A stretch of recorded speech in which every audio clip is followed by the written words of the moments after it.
Welcome back, everybody, to the 2019 Pokemon Video Game Regional Championships here in Portland, Oregon. My name is Dewey. Joining me at the desk for the first time today with us together, I got Gabby Snyder. Best friends. Best friends in the whole wide world. You've definitely just replaced Len. All right. You know, we take those. We take those. We absolutely take those. We've seen 5 rounds of intense battles so far already today. Now we are ready to go into round 6 between Shreyas Radhakrishna and Hengyue Zhang. Yeah, both players are currently X-1, I believe. Yep. Only taking 1 loss throughout the previous 5 rounds. Yep. And there's only 1 more round to go in this tournament, I believe. There are 7 rounds of Swiss today, so there's 1 more round after this. So at X-1, that's kind of the danger zone. You want to be able to continue to win in order to guarantee your spot in the top cut. 1 loss could possibly mean you don't cut. And, of course, there's always that bottom 17th player that does not get any championship points for being X-2. Yeah, I was just going to bring that up. You know, as the season's sort of winding down, and I think as people are looking forward to Sword and Shield, you know, we've been getting a lot of these more cutthroat tournaments where the people who are here, you know, they're the people who want the points. They want to, you know, do well at regional, so that way they can go on and just, you know, do well at other tournaments and end up at the World Championships. It's a great opportunity, especially since, again, you know, the players are sort of winding down, getting ready for the new games to come in and try and get those points, but the field is just that much tougher. Yeah, of course, Shreyas, no stranger to this stream. We have seen him on Nugget Bridge streams in the past. He is a former regional champion, won the San Jose Regional Championship back in 2015, has been playing pretty consistently. I've been seeing him at more and more events recently, and he's actually a local player in your area. Yeah, I've seen him at a couple of PCs and MSSs when I decide to pop in and, you know, play whatever team I've had on my cart for the past 6 months, but it's a lot of good fun. Yep. And it's, you know, it's great to see him doing so well, and it's really, it's awesome to see so many people from the community up in Seattle, you know, come down to these events. You know, SoCal as well, I think, is the other big community that's repping here. And I really hope that these, you know, groups continue to sort of show up strong as we go into Sword and Shield, because it's so much more fun to come to one of these events and be like, hey, I know you people, let's hang out. It's always nice to have that sense of community. Yeah. Hengyue, I unfortunately do not know of the accomplishments off the top of my head, but I mean, to be X-1 at this regional championship, it's pretty good. I would say it's more than pretty good. You know, I can't say this enough. The field is very stacked here today. So to be X-1 in a field this stacked, I think it shows that you're just, you know, very confident in your team, very confident in the Pokemon that you're bringing, which I feel like you kind of have to be given this very unique team we're going to be seeing Hengyue bring with him as we go into team preview. Oh, that's a Suicune. That is a Suicune, alongside a Lunala, a Tapu Koko, a Nihilego, a Incineroar, and a Rayquaza. And then on Shreyas' side of the field, I think I've actually seen him run this team at an MSS before. Kyogre, Rayquaza, Bronzong, Incineroar, Kartana, and Gengar. Shoutouts to Gengar, who's like the most popular Pokemon in the Seattle area right now. Yeah, and of course Kyogre and Rayquaza are also a very strong duo. Shreyas piloting that team. We saw Bronzong earlier on in this tournament. Oh, cool. We did. Bronzong is around. Yeah, you were there, Gabby. I know. I was totally there. You were doing very much so behind the scenes things. So I totally agree with you there. But we all have to remember that Suicune has no weak. Yeah. No weak. No weak. No weak. No at weak. All. At all. It's such an interesting Pokemon, too, because I feel like Suicune was kind of the go-to bulky water-type Icy Wind user with Tailwind until Tapu Fini showed up, and then people started thinking, oh, hey, maybe Misty Terrain outweighs, you know, having both Tailwind and Icy Wind on a bulky Pokemon. So I'm really curious to see how Hengyue's going to sort of navigate this. You know, looking at the matchup, Shreyas does have options for Trick Room in the form of that Bronzong and a little bit less commonly that Gengar, but I don't think this is a situation where you want to play the Trick Room matchup. Maybe Bronzong could go for some like Hypnosises here and there, and, you know, depending on if it's the Psychium Z Crystal variant or not, you know, have the accuracy to support that. But overall, you know, Kartana very fast. Gengar tends to be fast. Rayquaza tends to be fast. Kyogre could be fast. It just doesn't really scream. Depends on how it is, yeah. Yeah, this matchup doesn't scream, I need Trick Room. Yeah, here we go now, jumping into the leads. It looks like Shreyas is going to lead with Incineroar and the Rayquaza. Over on Hengyue's side will be leading with Tapu Koko and Lunala. So a very interesting matchup here playing out at the beginning. You know, only fake-out user on the field is that Incineroar, but Lunala, since it's a Ghost-type Pokemon, will not be able to be faked out. You know, Tapu Koko is one of the, I think, one of the most interesting of the Alolan Guardian Pokemon in the sense that you can decide to play it very offensively, with the Electrium Z Crystal or Life Orb, and then take the boost from the electric terrain for your electric type attacks, or you can play it a bit slower with something like an Assault Vest. Given this lead, I would expect that Hengyue was, maybe hoping to just deal some big damage off the bat with that Lunala, but overall, I think that it's going to be really interesting to see how this plays out. Does not look like that Tapu Koko wanted to take a fake out this turn, but the fact that the Rayquaza came into it is a very interesting adjustment. Yep, and Shreyas' Rayquaza will Mega Evolve right now, bring out that Delta Stream, reducing the amount of super effective damage on flying types. We've seen that animation so many times because Mega Rayquaza is just so good. It's a great restricted Pokemon. But here's an Ice Beam from that Lunala, targeting down that Mega Rayquaza, quadruple super effective. And wow, all right. Critical hit there as the Rayquaza hangs on with that Focus Sash. So Rayquaza using Tailwind on Shreyas' side to give that little burst of speed for the next 3 turns, as Incineroar, of course, using U-turn, going to break that Shadow Shield on that Lunala. So Ice Beam on Lunala is not a common move, I would say. I don't even think I've seen it before today, to be quite frank. But hey, if you're able to bring the opposing Mega Rayquaza down to its Focus Sash right off the bat like that, especially given the strong winds from the Delta Stream, that's a great offensive option, because now that there's the opposing Rayquaza on the field, something like an Extreme Speed will be enough to knock out that Rayquaza. So Shreyas is going to be forced to either switch out the Rayquaza if he wants to try and save it for later, or go for his own Extreme Speed. And there's only one Pokemon on the field that can take damage from Extreme Speed right now, and that is the opposing Rayquaza. Yep, I actually stand corrected because the opposing Rayquaza's Airlock blocked it from reducing the damages. Right. I stand corrected. So my bad. So that switch, though, given that, makes way more sense, because switching in the Rayquaza to get Airlock with the Ice Beam is a very good combination. It just gets confusing sometimes when you have, Rayquazas on the field, but the Rayquaza still isn't Mega Evolved on Henghue's side of the field. I apologize. And as a result, this Kyogre cannot go for any, sort of rain-boosted attacks, and we'll have to see if that's something that, that Rayquaza is going to maintain going into this next turn. Lunala switches out, does not want to be KO'd just yet, as Incineroar on Hengyue's side takes field. That Intimidate is going to be pretty good against that opposing Rayquaza, as now Hengyue's Rayquaza will follow suit, Mega Evolve, and now the Delta Stream is activated, replacing that heavy rain from that Kyogre. So a little bit of a weather battle going on right now early on. Kyogre won't be dealing as much damage in that rain, but here is Shreyas' Mega Rayquaza going for an Extreme Speed onto Hengyue's Mega Rayquaza, and Hengyue's Mega Rayquaza will retaliate with an Extreme Speed to get the KO. Yeah, so that confirms that either the Rayquaza on Shreyas' side of the field is faster than Hengyue's, or maybe it was a speed tie, and that's just how it played out. But I think the big information reveal here is that this Rayquaza on Hengyue's side of the field is going to be one of those Pinchberry variants. They tend to be very bulky. They may carry something like Sword Stance to help make up for the fact that not as much of their offense is invested in offense, and overall just a really great play, removing the Rayquaza from the field and setting himself up to have this fake out with a Dragon Ascent or otherwise very powerful combination.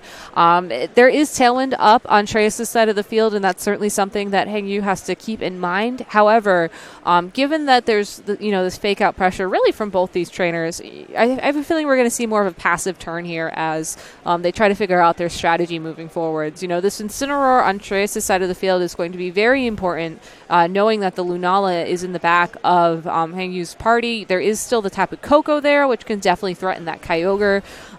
So it feels like Hengyue does have the field advantage and the Pokemon advantage right now, so Shreyas is going to have to find a way to try to power through that and not lose his Kyogre immediately to Tapu Koko when it reappears. Incineroar on Shreyas' side uses Fake Out, lands into Hengyue's Incineroar, going to make it flinch, as Kyogre on Shreyas' side uses Water Spout, a big Water Spout that KOs the Incineroar outright. So one of the reasons why you always fake out Incineroar sometimes is just because that it probably doesn't have Protect, and you can easily get away with it.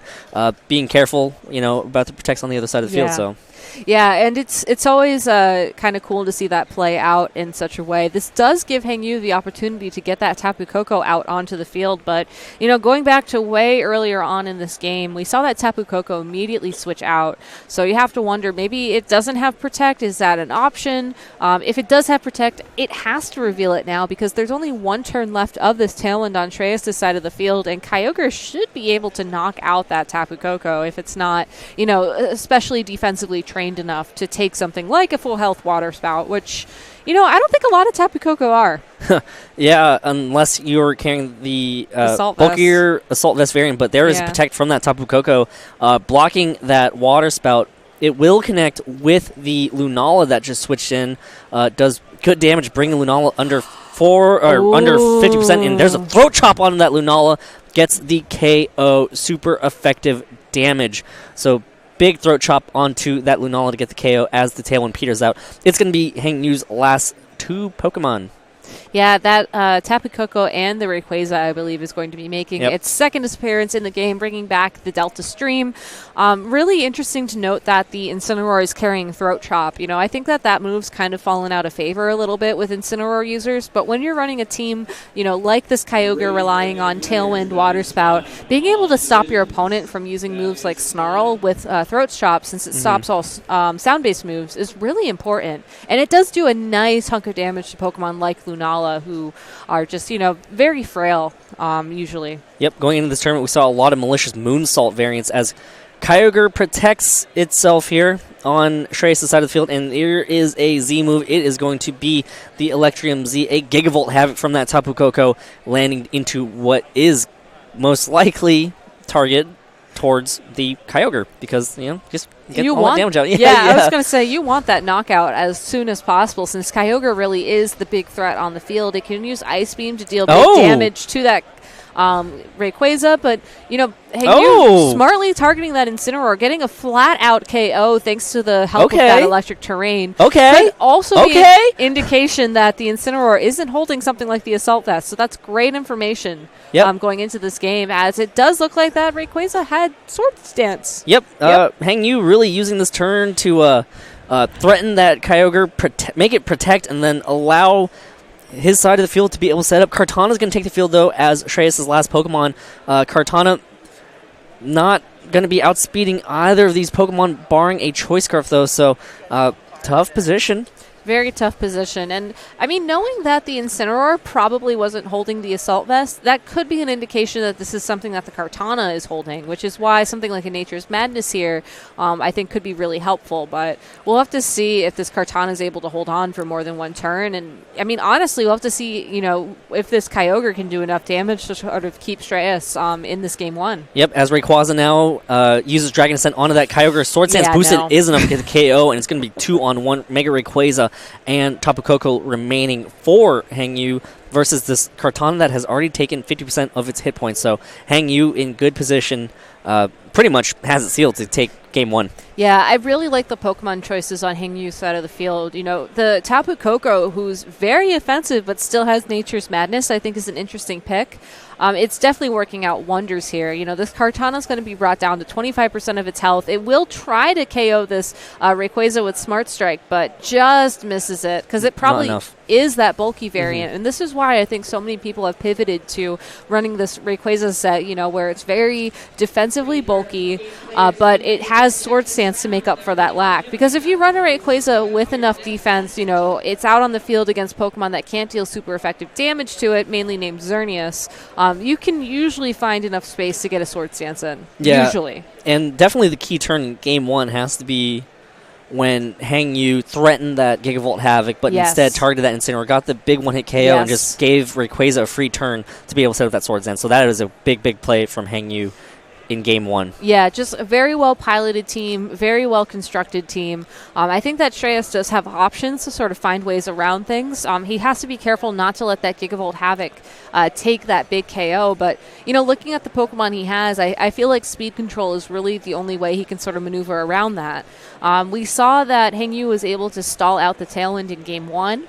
It's possible that Shreyas could just, decide to, again, go for the fake-out Tailwind lead, knowing that he has the Focus Sash on the Rayquaza, And then instead of, using that extreme speed and trying to sort of figure out, okay, which Rayquaza is going to go first, am I going to get knocked out? Maybe just switch it out for later so that it can come in and pick up that extra bit of chip damage on the Tapu Koko if it's still on the field in a situation like that.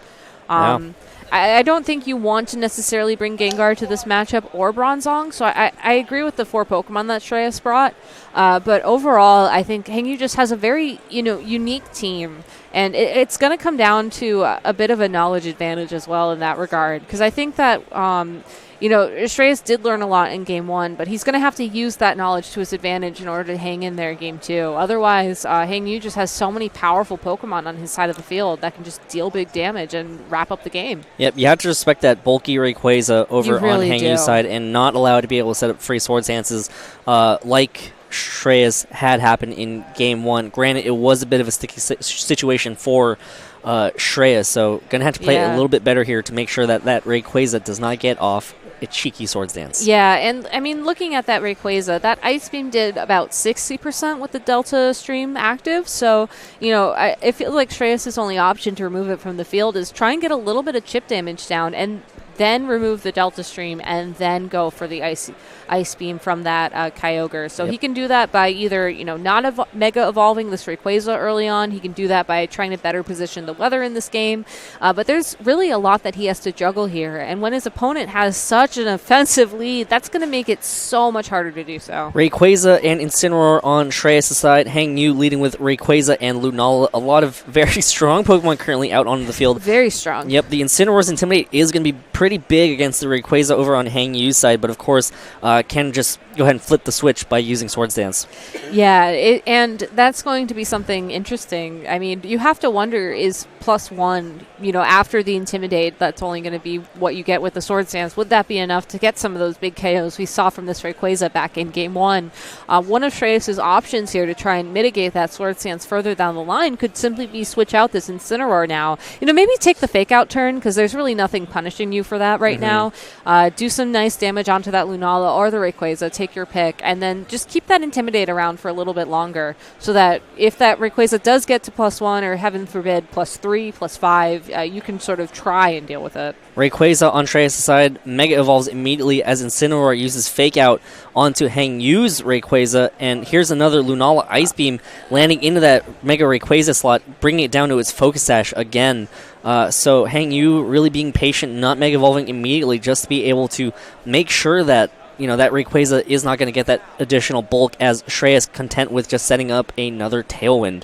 And there really was no punishment for Hengyue to go for that play again. You take a little bit of chip on the Rayquaza, but we know it has one of those pinch berries, so it's going to get that health back eventually. And that Lunala just, happy to sort of sit there and say, yeah, you can get speed control up, but, I can play around that. I felt pretty comfortable playing around that back in Game 1. I'm going to go ahead and bring your Rayquaza down to that Focus Sash so that, in this turn 2, you either lose the Rayquaza or you're forced to switch something in and to take an extreme speed, or maybe even give me time to go for something like the Swords Dance we saw in Game 1. Yeah, so Rayquaza just doing its job by setting up Tailwind, but again, at what cost? You're losing such a strong offensive threat on your side of the field for setting up a little bit of a speed advantage, of a speed but this extreme speed is just going to try to get some big damage anyways. But Mega Rayquaza over on Shreyas' side uses Dragon Ascent here. No extreme speed. No extreme speed. Probably expecting... Oh, it was just barely able to hold on, and that's going to activate that pinch berry as well. It was so close. Yep, so Mega Rayquaza on Hengyue's side heals right back up 50%. Probably Hengyue expecting that switch from that Mega Rayquaza, so maybe opting to hold off on going for that extreme speed, but... Lunala will just do its job and just finish it off with an Ice Beam, and here comes Incineroar using U-turn, landing into that Lunala, breaking that Shadow Shield, and now whatever comes in is going to be taking a pretty big hit. Possible Dragon Ascent from an intimidated Mega Rayquaza, of course, could be a chance for a possible Swords Dance here. Yeah, you have to wonder if that last Pokemon is going to be that Kyogre. at which point, Shreyas does have the opportunity to send it in now, get rid of the Delta Stream, have the speed advantage minus the threat of the extreme speed from that Mega Rayquaza on Hengyue's side of the field and maneuver things around that way. He could always switch in his own Incineroar for that Kartana spot as well, so definitely better weather management this game, but you have to wonder if losing that Rayquaza so early on again is just too high of a cost to pay for that. Yep, as Kyogre takes the field here, going to change that weather into that heavy rain that, Kyogre really likes to have in order to be able to function, but, Tailwind's still up, so now it's offensive time for Shreyas to take advantage of this Tailwind. Yeah, I mean, if Hengyue's expecting something like a Water Spout from that Kyogre, I think Extreme Speed into that slot, even if you do get intimidated from an Incineroar switch in, is still going to weaken the base power of that move, and I think that would be, sort of the defensive play, as strange as it sounds. You know that you're not going to be faster except for using those priority tier moves. This Lunala, though, I mean, with that little bit of chip damage, could potentially hold on. I like switching it out here and revealing the Suicune as well. Yes, it's staring down a Kartana, which isn't, the best Pokemon to be staring down, but that Rayquaza, if it's given the opportunity to attack, can more than easily remove it from the field. Yep, Rayquaza on Hengyue's side protects itself as Kartana reveals knockoff, landing into that Suicune and knocking off that Assault Vest, but it will still be able to take this Water Spout very well. Oh, very easily. Very easily, because Suicune has no weak. It really doesn't. And I mean, if you think about it, that was a critical hit. I'm telling you. Full health, rain boosted. I'm sorry, Gabby. Does Suicune have weak? No, Suicune does not have weak. Nope, exactly. There you go. Suicune does have sort of a turn to deal some damage on the field, but I think Hengyue just making that very defensive switch there to try and save that Lunala for later, possibly predicting the knockoff from that Kartana. I think that almost confirms the item on the Kartana as well, because you don't usually see knockoff on Kartana unless it is one of those Assault Vest variants. Yeah, so, this is a pretty good spot for Shreyas. He's on the offensive now. He is on the offensive, but you have to wonder when Tailwind runs out, is he going to be able to maintain that offensive? And there is an Extreme Speed onto that Kartana slot as Kartana uses Leaf Blade, super effective damage on that Suicune. Yep. Maybe Suicune does have weak as it gets knocked out, but that's going to be important because a Beast Boost is headed towards that Kartana to boost its attack stat. So now Kartana has an issue when you're facing it. If it gets a couple Beast Boosts, it's really hard to deal with as Kyogre finishes off that Mega Rayquaza with an Ice Beam. But I think the important thing to note here is that Tailwind did just run out. So we know that the Lunala is going to be making another appearance from Hengyue. Lunala typically is faster than Kyogre in terms of how these Pokemon are trained and both how they're, naturally fast in this game. So that could be an opportunity to throw out a Z move. Or if you have the Tapu Koko, which indeed we just see revealed on the field, why not go for that crazy Gigavolt Havoc we saw in Game 1? It might not be able to KO this Kartana. It's hard to say. I mean, it would resist the electric type attack, but we still saw it do so much damage. You have to wonder if it was like from a Thunder or something crazy like that. Yeah, Lunala can also attack into that Kartana slot. Of course, again, respect the Assault Vest, so... Kyogre does not enjoy taking Gigavolt Havoc, not that I know of. It's very interesting because Hengyue was able to play through this game in a way that once Tailwind ran out, he had his heavy hitters, present on the field. I mean, I would argue that Rayquaza itself is still a heavy hitter, but you just bring enough of them. It makes it that much easier to end up in this position where, you're forcing your opponent to give up their Beast Boost, switch in the Incineroar, who can maybe better take one of these attacks, and just, not be afraid of, okay, I'm going to deal my big damage now that your speed control's gone. Yep, and Tapu Koko protects itself here instead, which might open up an opportunity for Incineroar to provide a really good amount of support here as Lunala's Moon Geist Beam lands. Will be targeting down what was that Kartana slot into that Incineroar. Not very effective at all. And here comes Kyogre with a Scald boosted by the rain into that Kyogre into that Tapu Koko Protect though. What a very crazy read there from Shreyas. I mean, Hengyue just left that Kyogre on the field undamaged with the threat of, that big water spout, knowing that the Tapu Koko staring it down was probably enough to remove it from the field. But Shreyas instead making the very smart play of sending in that Incineroar, giving himself fake-out pressure again to sort of free up a little bit more wiggle room, and then going for something like a Scald onto that Tapu Koko, which hypothetically, if that Moongeist Beam did land into that Kyogre slot, would have dealt the most possible damage in that turn. So just very good management there. I think Hengyue thought that the Tapu Koko's presence was enough. Oh, double protect here. All right. That could be enough. That works. Yeah, that works. Yeah. 30% of the time, it works every time. Incineroar forced to fake out into that slot right there as Lunala uses Moongeist Beam now. Targets down into that Kyogre slot, trying to get some damage out onto it. Nope, just going to go for the Incineroar again. Just chipping away at that Incineroar as Kyogre uses Scald. So now this opens up an opportunity for Hengyue to go on the offensive here. Can go for a possible Gigavolt Havoc in that Kyogre slot. Yeah, recognizing that the double protect was really the only way he could mitigate the combination of fake out plus damage on this Kyogre. So, you have to go for those sometimes. If you have a small chance of just mitigating all damage that turn and that's your win condition, you take it and you see how it plays out. It worked very well for Hengyue here, which is good for his Tapu Koko, but I'm really curious to see if Shreyas is going to try and switch in that Kartana with, again, the potential Assault Vest to try and buy Kyogre a little bit of time here. Maybe without the Kyogre on the field, without the Rain weakening Incineroar's potential Fire types attacks, he can deal some big damage, and then that plus the Kartana will be enough. But instead, Shreyas is just going to try and power through. Yep, here's another Moongeist Beam from that Lunala. Still Again, chipping into the Incineroar, just trying to plug away at it. And that's about to... That's pretty close. How crazy would it be if this Lunala gets the KO on that Incineroar with just a bunch of Moongeist Beams here as Tapu Koko goes for its Gigavolt Havoc. This has to be into the Kyogre, right? Yeah, probably. Yeah, it has to. I mean, I feel like a Gigavolt Havoc would just be too much damage down to that Incineroar at that point. Yep, and there it is. Shreyas just leaving his that. Kyogre completely unguarded. That's going to be a knockout. There was no way. So Incineroar now free to go for a Throat Chop onto that Lunala.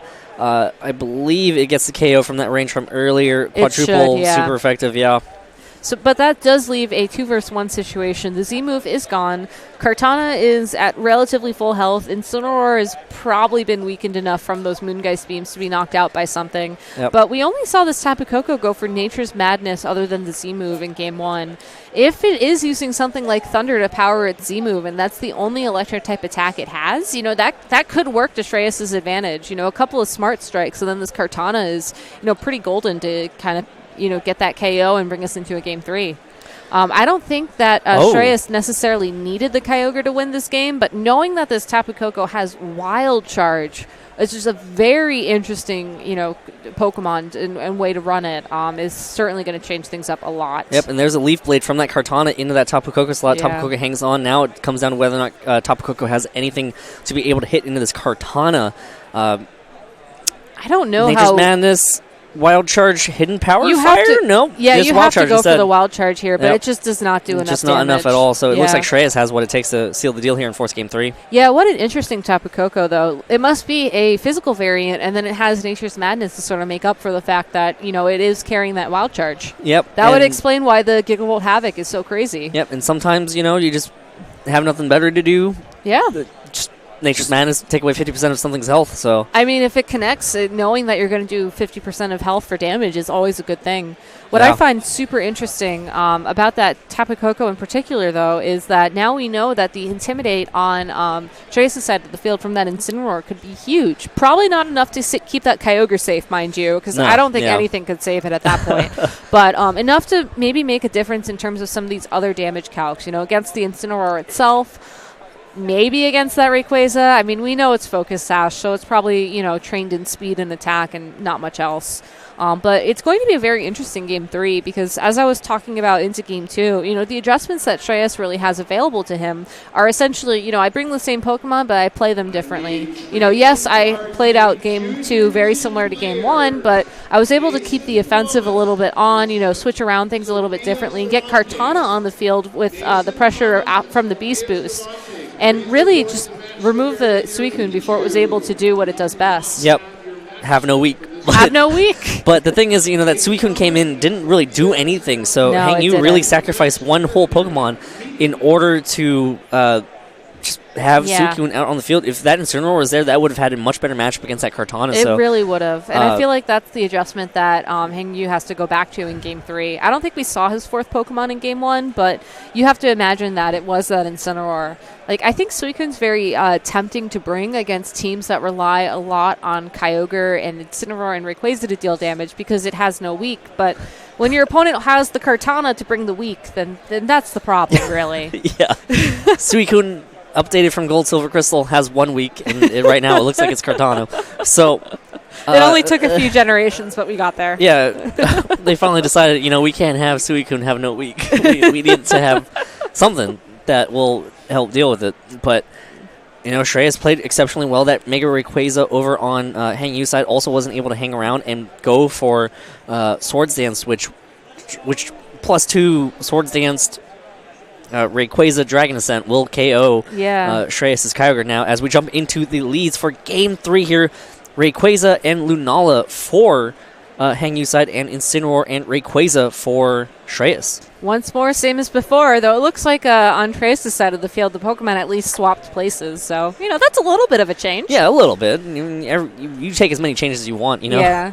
But in this case, we saw in Game 1, we saw in Game 2, fake out the Rayquaza, Tailwind on your own Rayquaza. Your Rayquaza Mega Evolves, the opposing Rayquaza does not. Lunala goes for the Ice Beam into the Rayquaza. I feel like that's almost expected at this point in terms of what Shreyas picks, so I'm wondering if he's going to do something different here. He certainly could try and go for some chip damage down onto the Lunala. The Rayquaza's been intimidated, and I don't think Incineroar is really worried about a knockout from anything this turn on the field, so if he does give his opponent an opportunity to go for a Swords Dance, I think he could still play around that. And it must be so tempting just to try and, remove a Pokemon like Lunala before it's able to deal, that big damage, or at least even threaten that big damage that it's been known for throughout the Ultra format. Yep, so now it looks like turn 1 is about to begin, and Shreyas' Rayquaza will be Mega Evolving here just to guarantee that it is going to set up this Tailwind. Again, most likely Hengyue's Rayquaza will not follow suit to keep that airlock ability around, just to make sure that Ice Beam will break Rayquaza all the way down to its Focus Sash. Here's Incineroar using Fake Out onto the opposing Rayquaza as Ice Beam again connects with that Mega Rayquaza on Shreyas' side and brings it down to its Focus Sash. Here's the Tailwind, here's the flinch, and that is... No, Shreyas just going straight for the Dragon Ascent instead, changing it up on me. I like this, though. I like the adjustment because the Rayquaza, I feel like, is, the really scary Pokemon that you have to deal with on Hengyue's side of the field. It's unfortunate that he misses that KO by just a little bit and gives Rayquaza the opportunity to, munch on that berry and get its health back. But, overall, I like the adjustment. I don't think it worked out as he wanted. I think he was expecting Fake Out plus the Dragon Ascent to be enough to just, outright KO that Pokemon. But, this Incineroar free to maybe double into this Rayquaza this turn, play the Extreme Speed game again. Or if Shreyas is thinking back to Game 2 where we didn't see the matched Extreme Speeds, maybe you go for the Tailwind this turn. And if you get it, great. And if not, you just play without that speed advantage, knowing that it wasn't what ultimately won or lost you the games. Lunala switches out. Tapu Koko takes the field for the Lunala here as Rayquaza over on Hengyue's side Mega Evolves his turn. Now Delta Stream is activated. It's definitely activated. There's two. Rayquaza on Shreyas' side moves first, uses Extreme Speed onto the Rayquaza over on Hengyue's side as Hengyue's Rayquaza retaliates with a 1 hit point damaging Extreme Speed as Incineroar uses U-turn, not very effective damage onto that Tapu Koko, but most importantly, that Lunala Shadow Shield is going to be intact for later on. It will be intact for later on, but this also gives Shreyas the opportunity to send in that Kartana, which we saw deal with that Tapu Koko beautifully back in Game 2, and then also send in that Incineroar. Okay, I mean, I'll be honest, I wasn't expecting to see the Kyogre this turn just because I feel like you're, yes, you do have the safety of the Fake Out from the Incineroar to give Kyogre 1 turn to attack. You can Fake Out that Tapu Koko, and then the Intimidate really sort of, neutralizes a lot of the damage that this Rayquaza can do, but Tapu Koko just is such a scary Pokemon. If Kyogre isn't able, or even if the if the Kyogre isn't able to knock out the Tapu Koko this turn, or if it decides not to switch out, then I think Shreyas is going to be in a really rough spot. So he has to switch in that Incineroar for the Kyogre this turn, and just hope that this Kartana is going to be enough to, take an attack from this Rayquaza and then fire back with an attack of its choosing. Yeah, so, Shreyas kind of had an opportunity there, I feel like, to switch in that Incineroar to just provide fake-out support for that one turn. I feel like he really would have needed it, knowing that it was the Kyogre he wanted to send in. Yeah. But, this is how he plays out. Shreyas has a game plan. Yeah, and it's possible that he's trying to keep the Kyogre around for the Lunala, maybe. Maybe he's trying to protect the Incineroar for the Lunala, because that is, the Pokemon that we definitely know he has. And it does look like Hengyue made an adjustment and decided to bring that Incineroar for Game 3. So, that's all good information. But this Kyogre is in so much danger. It cannot stay on the field. Yep, and Kyogre switches out. So Incineroar takes the field on Shreyas' side.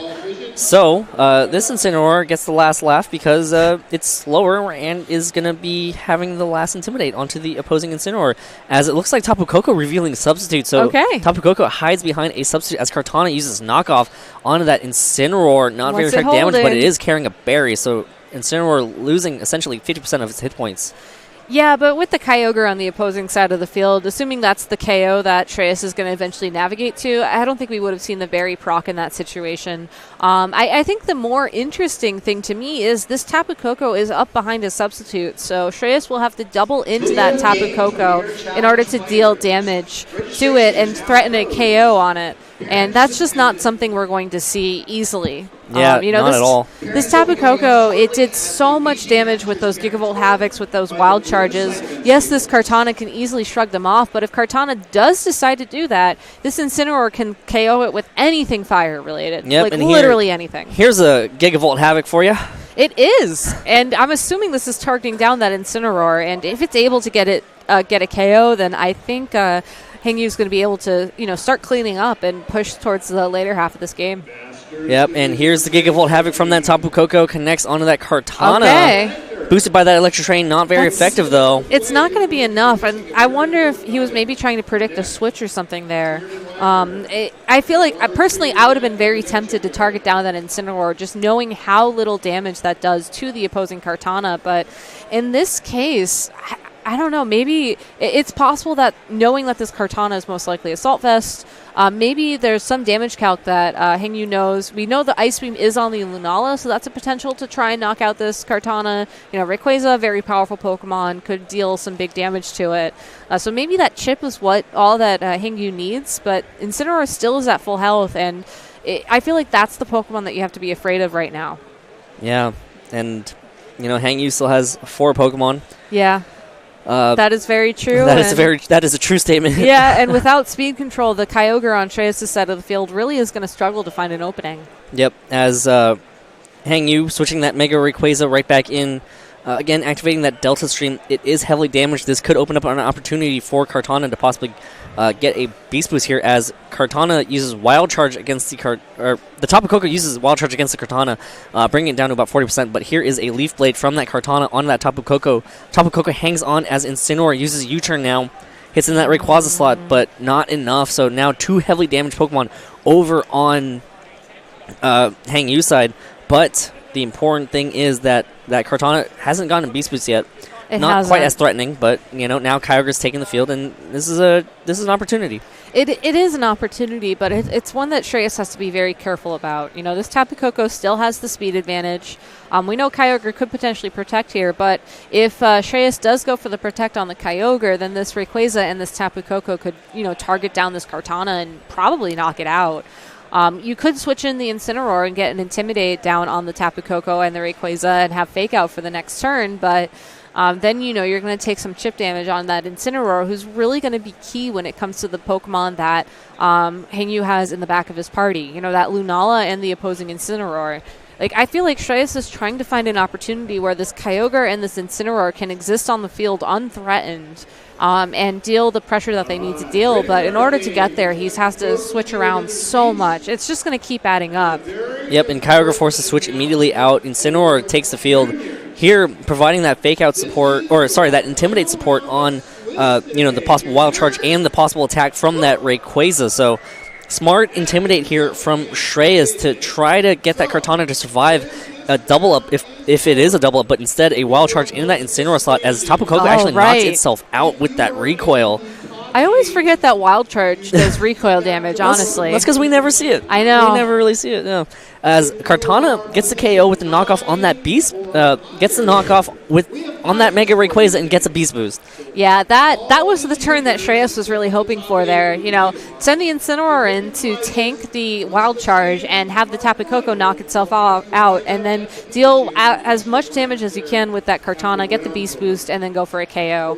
I mean, it still has to be, careful in terms of how Shreyas plays this. The Incineroar coming in on Hengyue side of the field will immediately mitigate that Beast Boost, but I think the more important thing for this Kartana is that, it's at neutral attack. It doesn't have any attack boosts. It doesn't have any attack drops.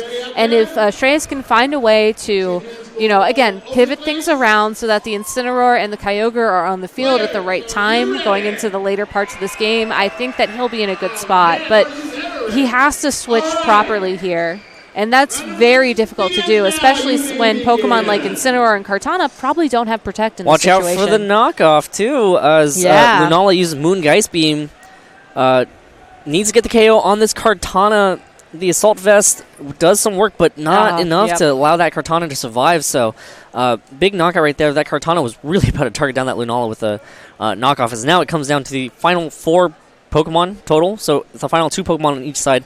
Incineroar and Kyogre on Shreyas' side, and Incineroar and Lunala over on Hengyue's side. So, here we go. Here we go, indeed. Here we go. We know Lunala is going to move first. It can deal Moongeist Beam damage to the Kyogre. I highly doubt we're going to see it target down that Incineroar again like Game 2. Kyogre does have Scald, so it really only has to target down that Incineroar once on Hengyue's side of the field to get that KO. And then if Incineroar on Shreyas' side of the field is able to deal 2 hits worth of damage to that Lunala, that's going to be a KO. So Hengyue has to find a way to navigate through this. Yep, as Lunala uses Moongeist Beam on to the Kyogre, and here's a Throat Chop from the Incineroar on Shreyas' side, connects with the Lunala. Super effective damage as Incineroar on Hengyue's side uses U-turn into that Kyogre. So, importantly, breaks that Shadow Shield in order to get the KO the next turn. So, Moongeist Beam not going to be able to get the KO on Kyogre, so Shreyas in a really good spot. Yeah, and I think that Shreyas did a really good job of recognizing the fact that none of the Pokemon that Hengyue were saving towards the end of the game could really handle this Incineroar properly. We saw like 3 Moongeist Beams go into Incineroar back in Game 2, and it just was able to hang out on the field for really as long as it wanted. Yep, and the Scald hits into that Incineroar, and Throat Chop from this Incineroar on Shreyas' side should seal the deal and get the KO on that Lunala, and that does it. Shreyas moves on to be 5-1. Which is a really awesome spot to be sitting in going into the final round of the tournament here in Portland. Wow, so amazingly played set. That was awesome. Yeah. I think I would have liked to see Hengyue, maybe use that Tapu Koko to target down the Incineroar more than the Kartana in the middle of that Game 3. I feel like that would have given him more sort of a payoff in the end. Yes, you have to be worried about Kartana, but Kartana and Incineroar are just really good partners for each other. They cover each other's weaknesses nicely, and Shreyas was just able to pilot them in a way where, that really paid off. Yeah. Like, I think maybe if there was a little bit more chip damage on that Incineroar, then Hengyue could have gone for those Moongeist Beams again into that slot instead of that, like, last turn where he tried to target down that Kyogre, and, we would have been looking at a completely different game. Yep, Shreyas did an exceptional job to try to navigate around, made adjustments in each game to try to seal the deal. One of the things that Shreyas didn't really do in Game 3 was set up that Tailwind. Instead, just went for as much damage as he possibly could have with that Mega Rayquaza. And that was a really good call from him. It could have easily backfired if Hengyue called it, but he did not. And as a result, I felt like it made that matchup so much more comfortable for him, really. Mm-hmm. Yep, and of course that Kartana just... again, such a good Pokemon. You're staring down a Kartana that gets a bunch of Beast Boosts, and you're just like, oh no, what do I do against this? Oh no. Yeah. You're just like, well, that was a fun game for a little bit, right? Yeah. That's only round 6, Gabby. There's still one more round to go. I'm excited. There's still one more round to go here in Portland. We're going to take a break, but when we come back, the last round of Swiss here from the 2019 Portland Regional Championships. Stay tuned.